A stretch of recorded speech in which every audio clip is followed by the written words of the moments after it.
tous, j'espère que vous allez bien. On se retrouve aujourd'hui pour une nouvelle vidéo. Alors excusez-moi pour mon timbre de voix, mais je suis encore vachement enrhumée et tout s'est localisé dans mon nez, c'est une catastrophe. Donc du coup je parle du nez. Mais ça ne m'empêche pas aujourd'hui de vous faire donc une nouvelle vidéo concernant un sujet et un problème qui touche énormément de monde. Et c'est vrai qu'on m'envoie très souvent la question. Alors ce problème, c'est lequel? C'est justement par rapport au système des enveloppes où on me dit je n'arrive pas à respecter le montant de mes catégories. Quelles sont tes astuces? Alors ça c'est un vrai problème et je pense que beaucoup vont se reconnaître au travers de ce problème. Il y a énormément de personnes qui n'arrivent pas justement à gérer ce fléau. Donc quand on a de l'argent dans une catégorie, et ben on le dépasse, on va piocher dans une autre et après ça fout un casa monstrueux parce que du coup tout est mélangé et puis on ne sait plus où on en est. Alors donc ici j'ai répertorié, je vais y arriver, 5 astuces pour vraiment essayer de respecter au maximum ces catégories. Donc ce sont des astuces que moi j'ai mis en place parce que moi aussi au début lorsque je faisais le système des enveloppes j'avais un petit peu de mal à respecter le montant de mes catégories sans les mélanger. Alors la toute première chose à faire, et ça je pense que c'est le nœud du problème chez beaucoup de monde, ça va être de définir les montants. Alors c'est vrai que vous allez me dire ah oui mais moi je le fais quand je fais mon budget, pourquoi est-ce que ça devrait changer? En fait tout simplement chaque mois est différent et ça il faut vraiment essayer de vous rentrer ça dans la tête. Il y a des mois où vous allez avoir tendance à aller beaucoup plus chez Action. Des mois où vous allez dépenser plus dans votre budget course, des mois où vous allez peut-être avoir plus de dépenses à la pharmacie et donc c'est vrai qu'il faut vraiment essayer de s'adapter.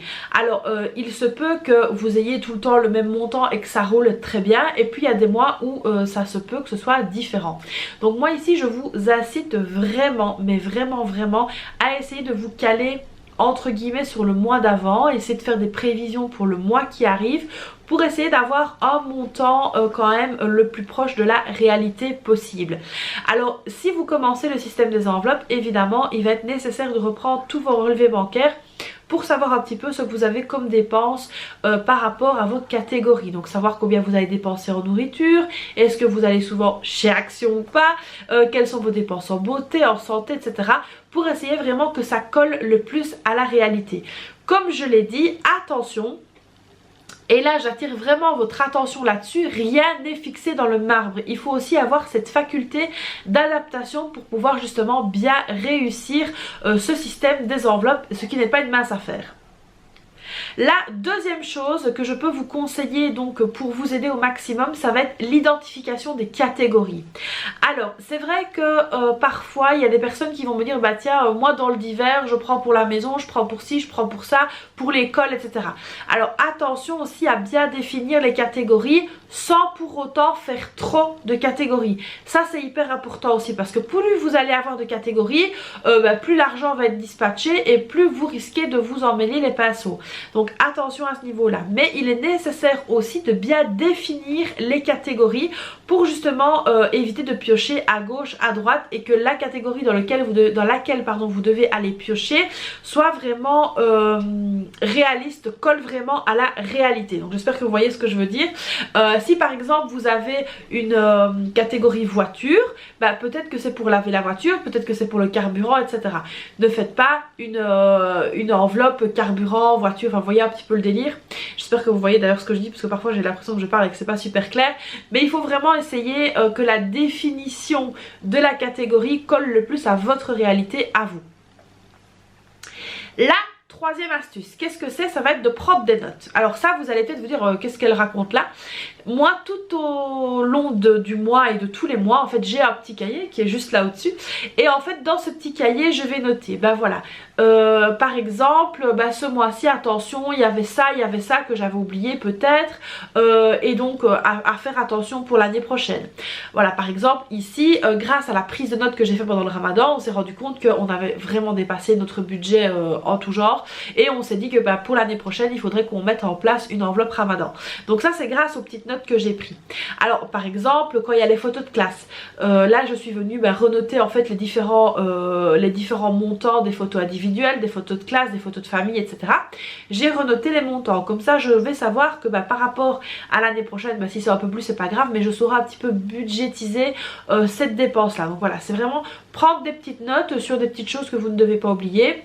vous dire ah bah tiens voilà au printemps j'avais acheté ça, j'ai payé autant, est-ce que j'aurais racheté ça l'année prochaine ou pas, à voir. Donc essayez de prendre un maximum de notes sur vos dépenses.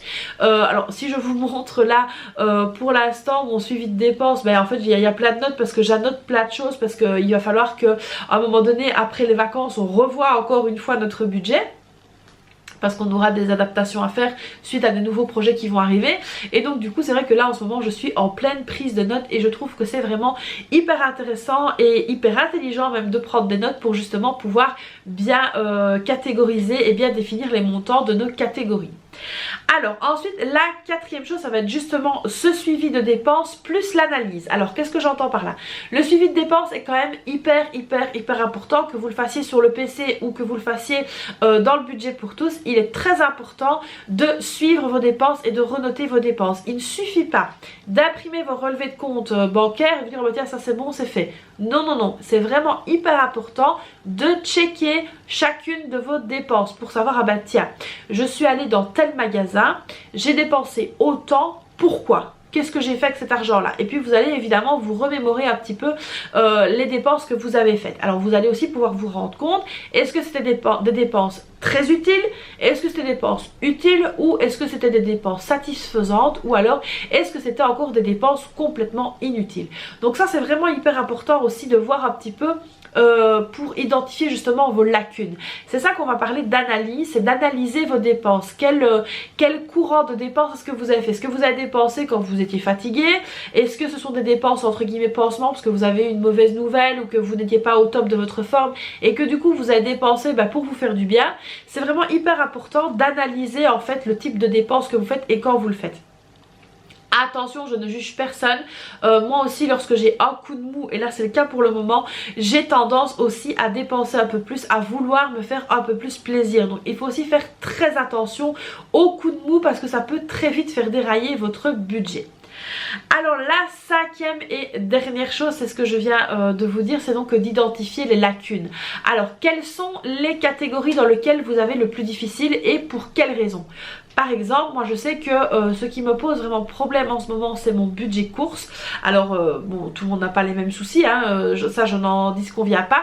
Mais c'est vrai que moi en ce moment dans mon budget course j'ai quand même pas mal de lacunes. Alors parmi ces lacunes, il y en a une qui est très prononcé, c'est le Coca Zéro que là j'essaye de nouveau de limiter, mais c'est vrai que depuis que voilà j'ai arrêté mes médicaments etc, j'ai vraiment un grand besoin de Coca Zéro et donc tout le monde sait que ça a un côté addictif et je sais que ça aussi ça me plombe un petit peu mon budget course. Alors mon mari et moi on adore se faire des petits apéros, je sais que ça aussi depuis qu'on le refait ça a tendance à faire grimper un peu la note au supermarché. Donc il faut vraiment essayer de prendre toutes les lacunes et tous les problèmes que vous avez dans votre budget, de ne pas les négliger, de ne pas faire l'autruche surtout, et de bien vous rendre compte des problèmes pour pouvoir apporter les meilleures solutions possibles. Donc évidemment, si quand vous faites votre budget tous les mois, vous venez à mélanger dans vos catégories, c'est tout simplement que le montant de vos dépenses ne colle pas à votre réalité. Et donc du coup, pour faire ça, il suffit de mettre en application les 5 petites aides que je viens de vous donner et vous allez voir que tout va rouler pour le mieux. Mais il faut vraiment rééquilibrer votre budget, revoir vos priorités, identifier vos lacunes et suivre vos dépenses. Ça va vraiment vous aider. Alors dites-vous, si dans une enveloppe vous n'avez pas assez pour une fois, c'est pas grave. Mais si ça arrive systématiquement tous les mois, c'est que là, il y a un réel souci.